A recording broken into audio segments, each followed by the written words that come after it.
Hey everybody, this is Alex Merced from alexmercedcoder.com, and in this video what I'm going to do is explain the concept of hooks. Not specifically React hooks, just the idea of a hook in programming, because you find hooks in lots of things. There are hooks in different database software, there are hooks in WordPress, there are hooks. So a lot of people, when they hear the word hooks, they just think React hooks, and they just think there are these functional things that are in React that let me do things. But really what a hook is that you might have some sort of process going on in a particular library or framework, and there's like a big sequence of events. And the thing is that you may want to customize what happens in that step-by-step process. So what you do is the person who writes the library will create different places where you can inject a function for you to customize the process. Okay, so essentially the React hooks is what they did is they took the whole process of rendering and hydrating a component that was normally had to be done with classes, and they injected different places, different moments in that process where these hooks can hook in and allow you to customize it from a functional aspect. In WordPress, same idea. There are places where you can inject PHP functions, or with PHP functions, you can pass a function to a part to sort of customize a process. So we'll just kind of create something that kind of illustrates what I'm talking about. So I'm just going to create a new file. I want to do it this way. Hooks.js. So let's pretend I have this function, okay, const, we'll call it the process. Okay. And we're going to have an argument called hooks, which will be an object. We'll get to that. And let's say that like this function, what it does, at first it console.logs, the first thing it does, so we'll say step 1. And we'll just say, pretend like this is a multi-step process. So each of these console logs represents things that are happening in this process. 2, 3, 4, 5, 6. So this stuff happens, and that's essentially the default way that my library or framework works in its processes that are working under the hood if you decide to use my library. But maybe you want to customize what certain things that happen at certain points. So what I may do is decide to give you different opportunities to customize it by passing in a hook. So what I might do is I'll say, hey, in the hooks object, did the user pass in a function called 1? Okay, we'll just pretend like each function is named after the. Okay, so I'll use a ternary operator, because if I invoke a function that doesn't exist, it's going to error. So I just want to check, hey, is there a thing?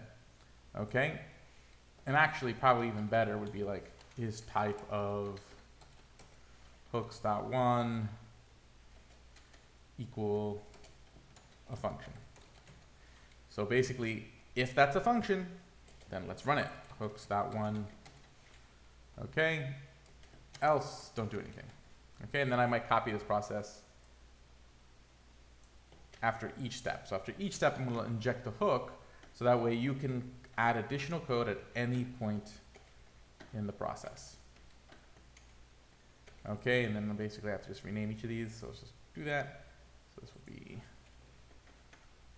2,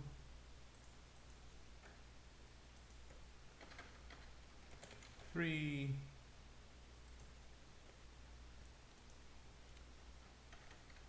4,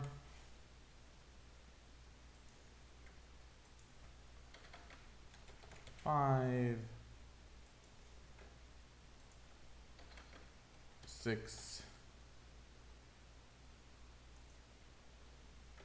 7. So basically anywhere in the process you have a hook to hook into that step. Like I don't have to do all of them.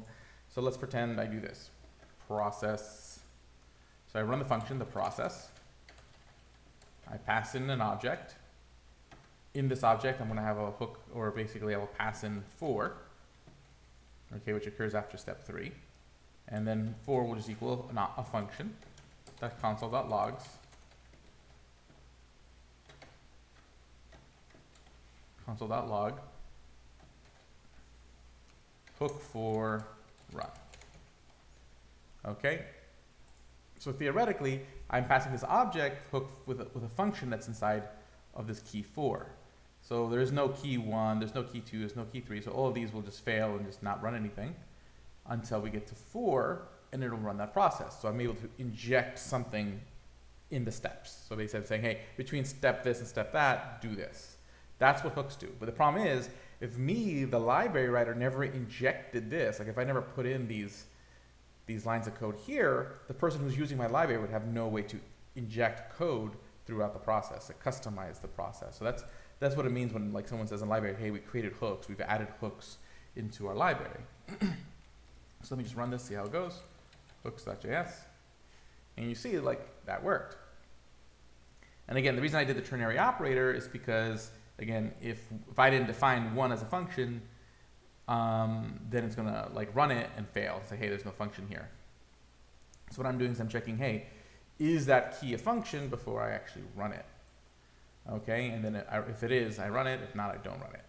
Okay, so it's just a little like error handling. Cool. But see, now I can inject a hook wherever I want. So if I want to inject the hook, let's say at the very end, I can be like 7. And these functions can be as complicated as you want, and then like their hooks, they might pass data to those hooks. So there's certain arguments you can pass in. They can be as complex as the library writer wants to make it. Console.log, cheese. So I'm gonna say, hey, at the very end, I want you to console.log cheese. And see, and I'm able to inject anything anywhere along the process. So that's what all hooks are. So when you hear like, things like ElderJS has hooks, or WordPress has hooks, or Postgres has hooks, React has hooks, these are just places where you can essentially inject a function in a process that otherwise you would have no access to. Okay, basically what they're doing is that the person who's writing the library, writing the framework, is exposing a way for you to hook into the process that occurs under the hood and be able to inject code into that process. So that's this whole like idea of hooks. So hopefully this helps like clarify like what are hooks. My name is Alex Merced from alexmercedcode.com. Please do head over to devnursery.com and sign up for the Slack and Discord community, and check out my websites, devnursery and alexmercedcode.com. Follow me on Twitter, follow me on LinkedIn, and I'll see you all later. Follow me on Instagram as well. And do subscribe to the YouTube channel and check out my other videos. Have a great day and enjoy.